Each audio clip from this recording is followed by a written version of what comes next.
Uno de los primeros interrogantes que nos puede asaltar al abordar tal tema es la consideración del concepto conciencia, pues según el ámbito temático podemos tomarlo con significados diferentes.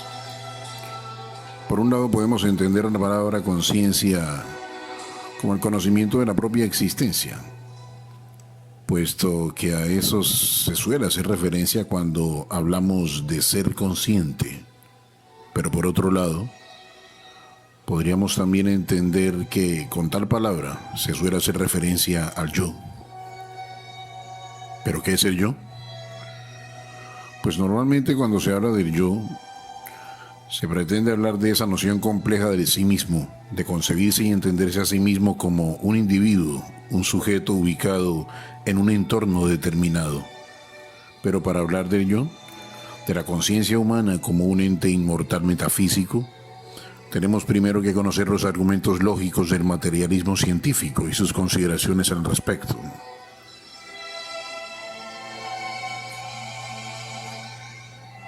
Para ello tomaremos en cuenta en nuestra reflexión la exposición del prestigioso científico Rodolfo Ginás, quien en su libro El cerebro y el mito del yo deja muy clara su posición al respecto.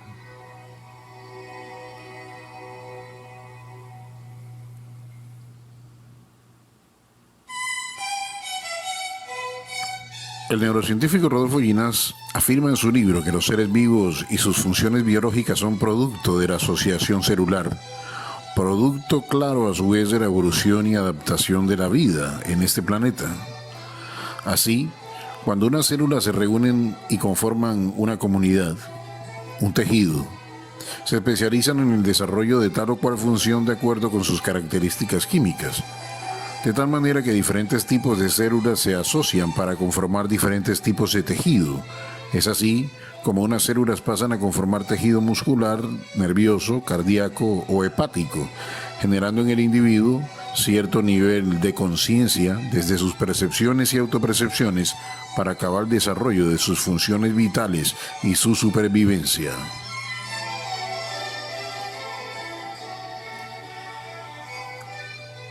El ser humano como una especie más en la gran familia de los mamíferos ha desarrollado por fortuna el mejor y más avanzado de los cerebros del planeta Tierra.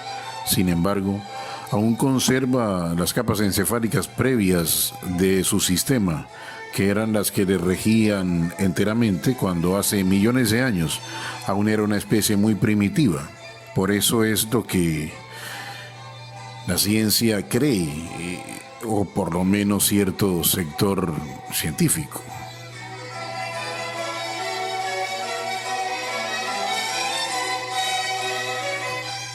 Tal cerebro primitivo, que es fundamental para la vida humana, regula lo más básico, es decir, la base de todo.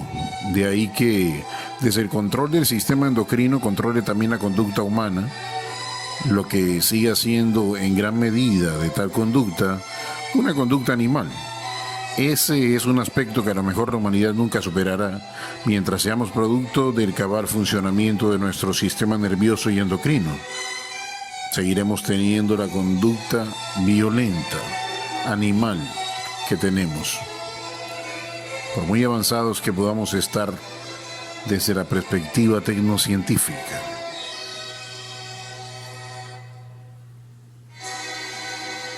Pero volvamos a lo que más nos interesa en esta reflexión, y es que el doctor Ginás afirma que esta conciencia humana, esta noción del yo tan tradicional, no es más que una idea errónea que por ignorancia y desconocimiento los seres humanos hemos cultivado a lo largo de la historia, creando todo tipo de mitos, leyendas y fantasías.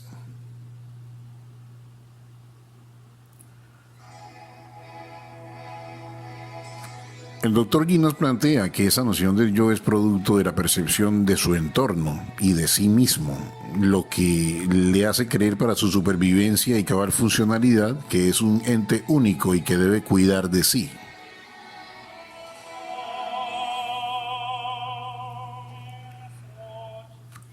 Es decir, que esa noción del yo es una ilusión creada por sus células nerviosas para hacerle un espécimen funcional y apto para su medio ambiente. Eso deja claro que al no funcionar debidamente o al no existir tales células nerviosas es absolutamente imposible que exista una noción del yo y mucho menos que pueda concebirse como inmortal, capaz de existir sin ser producto del funcionamiento bioquímico de un multimillonario tejido de células que llamamos cerebro.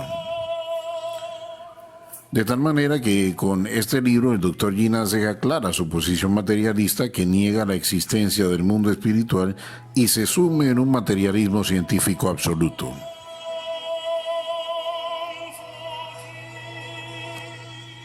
Pero es importante también conocer la posición de otro prestigioso neurocientífico, el norteamericano Eben Alexander, docente investigador de la Universidad de Harvard, quien explica que es posible admitir la existencia del yo como un ente metafísico que sobrevive a la experiencia de la muerte, es decir, como un espíritu.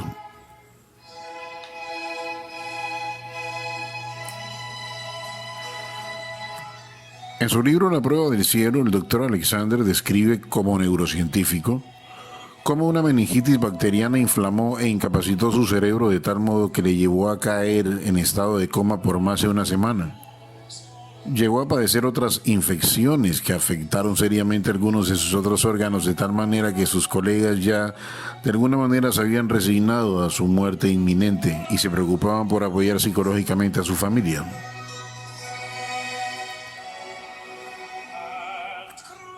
Según la descripción que él mismo y sus colegas hacen de la gravedad de su situación, no era posible de ninguna manera que su cerebro pudiera generar ningún tipo de alucinación, sueño o pesadilla. Sin embargo, la experiencia que el Dr. Alexander dice haber tenido le dejó sorprendido a él mismo en primer lugar, puesto que como neurocientífico conocía cabalmente el funcionamiento del cerebro. Dice que si tal cosa no le hubiera pasado a él mismo, no hubiera podido creerle a nadie más.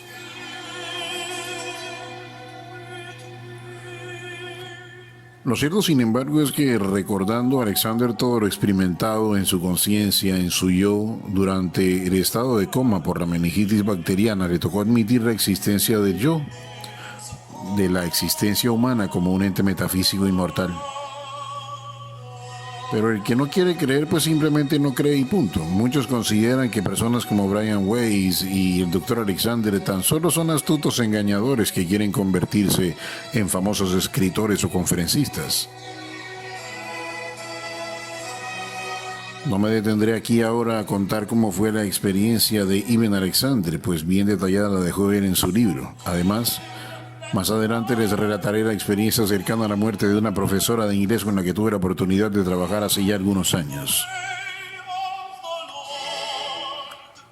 Otro caso interesante de tener en cuenta es el del psiquiatra norteamericano Brian Weiss, quien como médico terapeuta había desarrollado una admirable carrera científica y académica hasta descubrir algo absolutamente extraño e increíble con una de sus pacientes. Pensó, dudó, verificó mucho sin querer divulgar su descubrimiento, pues sabía que algo así podía acabar con el prestigio de su carrera científica que ya contaba con décadas de experiencia y reconocimiento. Lo curioso es lo siguiente: ¿por qué prestigiosos científicos de amplia trayectoria se arriesgarían a arruinar sus carreras divulgando la existencia de un mundo espiritual en un libro? El Dr. Eben Alexander, el Dr. Brian Weiss, el Dr. Raymond Moody, la Dra. Elizabeth Kübler-Ross, el Dr. Ian Stevenson, el Dr. Sam Parney, el Dr. Fernando Jiménez Eroso, el Dr. Patrick Thieler, entre muchos otros investigadores, ¿no?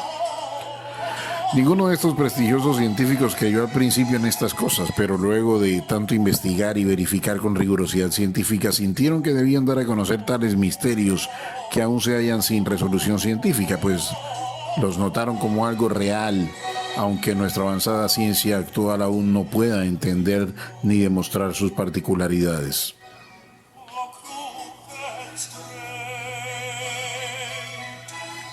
Tan solo cuando entendieron tal cosa fue que se atrevieron a divulgar su experiencia, pues era claro que con su prestigio científico causarían un gran impacto en el mundo humano de nuestro tiempo. Sin embargo, el que no quiere creer, pues simplemente no cree y punto. Pero lo cierto es que quienes más se resisten a esta información son personas de corte materialista apegadas indebidamente a las cosas de este mundo, del que no nos llevaremos más que los saberes aprendidos. Los creyentes que han tenido acceso al trabajo de estos científicos consideran que la experiencia que ellos tuvieron es un claro mensaje desde el más allá para nuestra lamentable humanidad sumida en el materialismo y la lucha fratricida que evidencian a diario los medios con sus lamentables noticias que dejan claro que mientras que el ser humano no se convenza de que es un ser espiritual y que esta vida no es más que un instante, un efímero sueño luego del cual todos nos iremos a otra parte, tal vez otra dimensión, la existencia de nuestra especie no tendrá un real desarrollo, pues está enfrascada en el consumismo materialista y la ciencia y la tecnología se dedica enteramente a eso por ser lo más remunerado.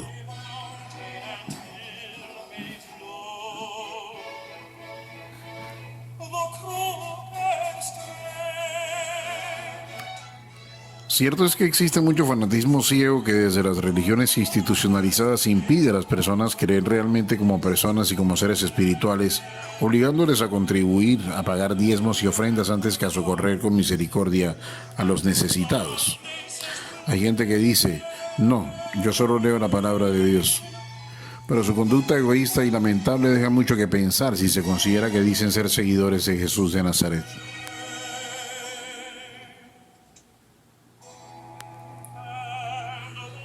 Pero volviendo a nuestro tema de interés, no son pocos los científicos que se han dado al estudio del espíritu, las experiencias cercanas a la muerte y el fenómeno paranormal.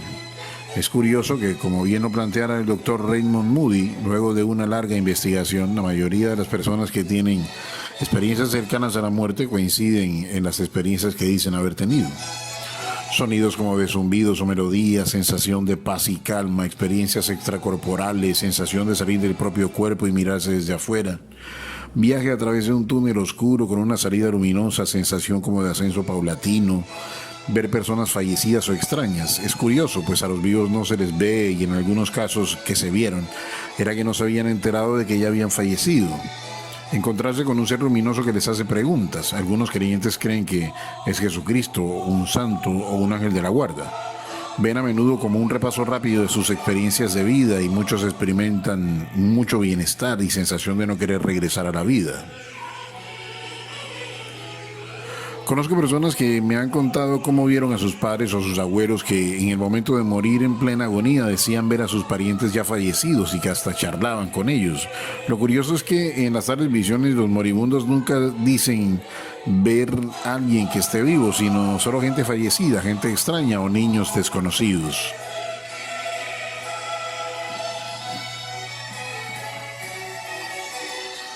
Algunos dicen que eso es por el síndrome de Charles Bonnet, pero lo cierto es que el tal síndrome no es cosa exclusiva del momento del fallecimiento, lo cual negaría tal consideración. Ahora bien, teniendo en cuenta la investigación del Dr. Ian Stevenson y las explicaciones planteadas en su libro 20 casos que hacen pensar en la reencarnación, es curioso notar cómo ante su rigurosa investigación fueron muchos los científicos e investigadores serios que de alguna manera concibieron la metodología de Stevenson como correcta, aunque bien claro era que las herramientas de la ciencia empírica aún estaban, y lo están hoy, muy lejos de lograr demostrar con plenitud tal fenómeno, de lograr explicarlo.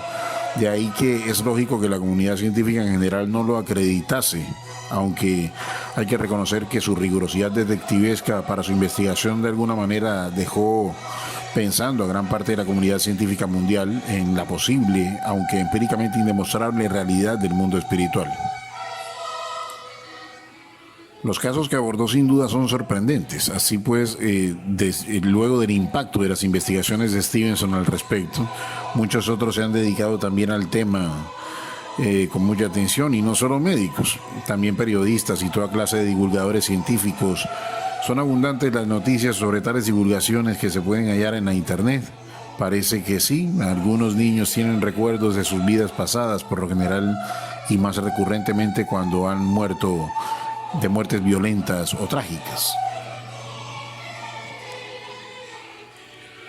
Por otro lado tenemos al Dr. Sam Parnia, quien se considera en gran medida como el investigador más avanzado actualmente en el estudio de las llamadas experiencias cercanas a la muerte, de las cuales se puede considerar pionero al Dr. Raymond Moody, ¿no?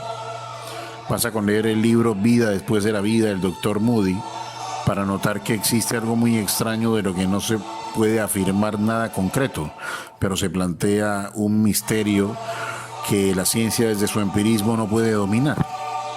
Además, han seguido y siguen muchas personas teniendo estas experiencias cercanas a la muerte que se han documentado y cuyos testimonios se encuentran ya por montón en todo tipo de documentales. Algunos científicos plantean ciertas razones para desmentir el fenómeno, pero por mucho que lo intentan, suceden muchas cosas inexplicables que desmienten sus consideraciones. Como en el caso del doctor Ivan Alexander, por ejemplo, que pudo comprobar luego de su experiencia que una persona con la que se encontró en el más allá en realidad había existido y había fallecido mucho antes sin él saberlo ni conocerle siquiera.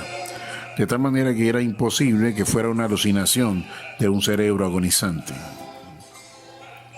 ¿Pero qué objetan algunos científicos sobre las experiencias cercanas a la muerte? Primero, que tales experiencias pueden ser producto de alucinaciones de un cerebro agonizante. Segundo, que las creencias del sujeto matizan la construcción de tal alucinación. Y tercero, que el conocimiento de casos previos conocidos de la tradición podría, en muchos casos, inducir algunos elementos comunes de las tales experiencias dadas en tantos lugares aislados del mundo. Sin embargo, todo queda sumido en el misterio, porque ante las evidencias tan tremendas que existen, la ciencia no puede negar, ni demostrar, ni explicar absolutamente nada con relación a estas experiencias cercanas a la muerte. Parece que el misterio es toda una realidad.